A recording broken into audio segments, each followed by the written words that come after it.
नमस्कार। मैं राजनीतिक परिवार में पैदा हुआ।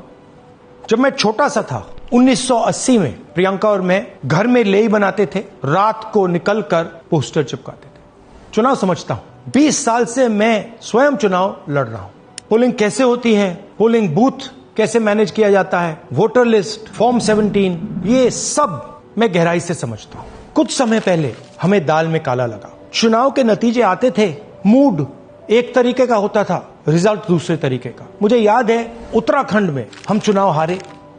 बाद में मैंने कैंडिडेट से पूछा कि जहां रोड शो हुआ था वहां जाके देखिए हमें कितने वोट मिले। हजारों लोग आए थे, पोलिंग बूथ में किसी ने वोट नहीं किया।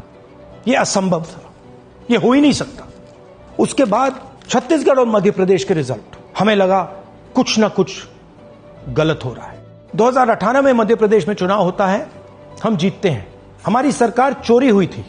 2023 में चुनाव होता है, मैंने अपने आंखों से भारत जोड़ो यात्रा में देखा, भयंकर एंटी इनकम्बेंसी, और हमें 65 सीट मिलते हैं।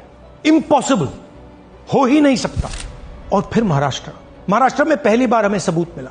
विधानसभा और लोकसभा के बीच में जादू से नए वोटर आते हैं, और जहां भी इन नए वोटर्स ने वोट किया वहां वोट बीजेपी को गया। महाराष्ट्र चुनाव के बाद जब हमें डाउट हुआ, हमारे गठबंधन के सारे नेताओं ने प्रेस कॉन्फ्रेंस किए और हमने इलेक्शन कमीशन से कहा कि आप हमें वोटर लिस्ट दीजिए, वीडियो रिकॉर्डिंग दीजिए। इलेक्शन कमीशन ने मना किया। ना उन्होंने हमें वोटर लिस्ट दी और ना उन्होंने वीडियो रिकॉर्डिंग दी। डाउट हुआ, क्यों नहीं दे रहे, क्या कारण है? तो हमारे दिमाग में सवाल उठा, क्या इलेक्शन कमीशन बीजेपी की मदद कर रहा है? क्या इलेक्शन कमीशन ही इलेक्शन को चोरी करवा रहा है? इसके बाद हमने एक टीम सेटअप की और हमने उन्हें कहा कि आप जाइए, एक कंस्टिट्यूएंसी में जाके ढूंढिए, सच्चाई ढूंढिए, किस प्रकार से चीटिंग की जा रही है, किस प्रकार से यह काम किया जा रहा है और कौन कौन इस काम को कर रहे हैं। सबसे महत्वपूर्ण बात यह है कि इलेक्शन कमीशन डिजिटल डेटा नहीं देता है, फिजिकल डेटा देता है। मतलब लाखों कागज में वोटर लिस्ट दे देगा, मगर डिजिटल वोटर लिस्ट किसी को कभी नहीं देता। क्यों नहीं देता? कारण क्या है? कारण है कि अगर डिजिटल डेटा मिल जाए तो इलेक्शन कमीशन की सच्चाई पूरे देश को पता लग जाएगी। हमने टीम को बताया, मैंडेट दी कि आप जाके चेक कीजिए, आप 5-7 सीटों पे पता लगाइए कि चीटिंग हुई, और अगर हुई तो कैसे हुई। टीम ने हमें एक दिन बताया कि 5-7 सीटों पे काम किया ही नहीं जा सकता। क्यों? मैंने उनसे पूछा क्यों नहीं किया जा सकता। उन्होंने मुझे ये कागज दिखाए। ये जो कागज हैं, ये एक लोकसभा के कागज नहीं है, ये एक विधानसभा के कागज है, और इन कागजों को हमने मैन्युअली सॉर्ट करना पड़ा। और पूरा का पूरा काम जो हुआ है, इसमें 6 महीने लगे हैं, और एक असेंबली सीट में हम ये काम कर पाए हैं। क्यों? क्योंकि डिजिटल डेटा नहीं दिया जाता। अगर इलेक्शन कमीशन ने हमें डिजिटल डेटा दिया होता तो हम ये कार्रवाई पूरे देश में, हर लोकसभा में, हर विधानसभा में 15 मिनट में करके दिखा देते। हमारे पास अनलिमिटेड रिसोर्सेज नहीं है, इसलिए हमने ये रिसर्च सिर्फ एक लोकसभा में, एक विधानसभा सीट में की। मगर मुझ में अब पूरा भरोसा है कि ऐसी 100 से ज्यादा सीटें हैं हिंदुस्तान में। जो यहां हुआ है उन सीटों में भी हुआ है। और याद रखिए, अगर बीजेपी को 10-15 सीटें कम आती तो आज नरेंद्र मोदी प्रधानमंत्री नहीं होते, इंडिया गठबंधन की सरकार होती।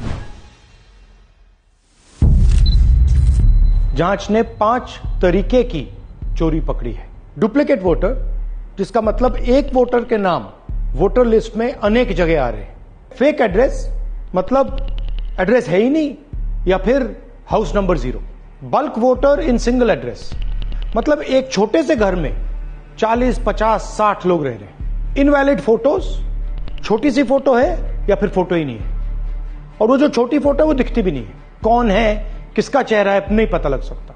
Misuse of form 6। Form 6 first time voters के लिए होती है, मतलब जिनकी एज 18-20 साल की हो, मगर वोटर लिस्ट में 90 साल के लोग फॉर्म 6 का प्रयोग कर रहे हैं। चुनाव में 6,50,000 वोटर थे, उसमें से 1 लाख चोरी के थे। अब मैं आपको 5 उदाहरण देता हूं। यह देखिए, गुरकीरत सिंह डांग, इसका नाम 4 अलग अलग बूथों पे आता है। यह कैसे हुआ और क्यों हुआ? एक और उदाहरण, विशाल सिंह, वाराणसी में वोटर लिस्ट में नाम है और बेंगलोर में 2 बार वोटर लिस्ट में नाम आता है। क्या ये वाराणसी में वोट कर रहे हैं या बेंगलोर में वोट कर रहे हैं या दोनों जगह वोट कर रहे हैं? एक और उदाहरण देखिए, हाउस नंबर 0। तो आपने कभी सुना है हाउस नंबर 0? हमने तो नहीं सुना था, मगर बेंगलोर में हजारों हाउस नंबर 0 हैं वोटर लिस्ट पे। हाउस नंबर 35 की कहानी सुनिए। छोटा सा घर है, ज्यादा से ज्यादा 4 लोग रह सकते हैं, मगर इस 35 में 80 लोग वोटर लिस्ट में रजिस्टर्ड है। ये ईआरओ ने कैसे अप्रूव किया, क्यों अप्रूव किया, पता लगाना है। अच्छा, अब ये देखिए वोटर लिस्ट, इनकी फोटो देखिए, या फोटो है ही नहीं या फिर छोटी छोटी फोटो है जो दिख नहीं सकती। इन वोटर आईडीज पे वोट दिया गया है। अब मैं आपको बताता हूं शकुन रानी की कहानी। फर्स्ट टाइम वोटर बनी है, 70 साल की आयु है। एक बार फॉर्म 6 का प्रयोग किया और उसके कुछ ही महीने बाद दूसरी बार फॉर्म 6 का प्रयोग होता है। 2 बार इनका नाम वोटर लिस्ट में आता है और फर्स्ट टाइम वोटर की लिस्ट में आता है। ये फर्स्ट टाइम वोटर हो ही नहीं सकती। तो क्या शकुन रानी जी ने वोट किया या किसी और ने शकुन रानी जी के लिए वोट किया? ये ही छुपाने के लिए सीसीटीवी का डेटा हमें नहीं दिया जा रहा है। और ये शकुन रानी जी अकेली नहीं है, ऐसे हजारों लोग हैं जिन्होंने फॉर्म 6 का प्रयोग करके 2-3 बार वोटर लिस्ट में नाम डाला है। हमने पहले इलेक्शन कमीशन से इलेक्ट्रॉनिक वोटर लिस्ट मांगी थी, सीसीटीवी फुटेज मांगी थी। उन्होंने अपना काम नहीं किया, हमें नहीं दिया। फिर हमने अपना इन्वेस्टिगेशन कराया, आरटीआई भरे और हमारे पास डेटा आया। भाइयों और बहनों, सच्चाई यह है कि हिंदुस्तान में इलेक्शन कमीशन और बीजेपी मिलकर इलेक्शन चोरी कर रहे हैं। यह पूरा का पूरा सबूत ब्लैक एंड व्हाइट में आज हमने आपको दिया है। इलेक्शन कमीशन जानता है कि हमने उनकी चोरी पकड़ ली है, इसीलिए एसआईआर आया है। यह एसआईआर जो है इंस्टीट्यूशनलाइज चोरी है। इलेक्शन कमीशन खुलकर बिना डरे बीजेपी के साथ मिलकर चोरी कर रहा है। और ये जो एसआईआर है, इसका लक्ष्य गरीबों का जो हक है, उनका वोट जो है, उनसे चोरी करने का है।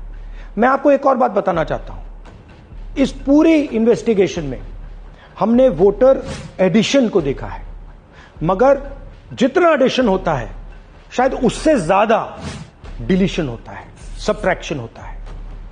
तो ये सिर्फ एक मेन तरीका हमने पकड़ा है, दूसरे तरीके पे हमने इन्वेस्टिगेशन की ही नहीं अभी। मैं इलेक्शन कमीशन और इलेक्शन के ऑफिसर्स को साफ कह रहा हूं, आप जो कर रहे हो गलत कर रहे हो, ये ट्रीजन है, देश के खिलाफ है। ये मत भूलिए, टाइम आएगा हम आपको पकड़ेंगे, बचने वाले नहीं हो। It is critical that we expose voter चोरी।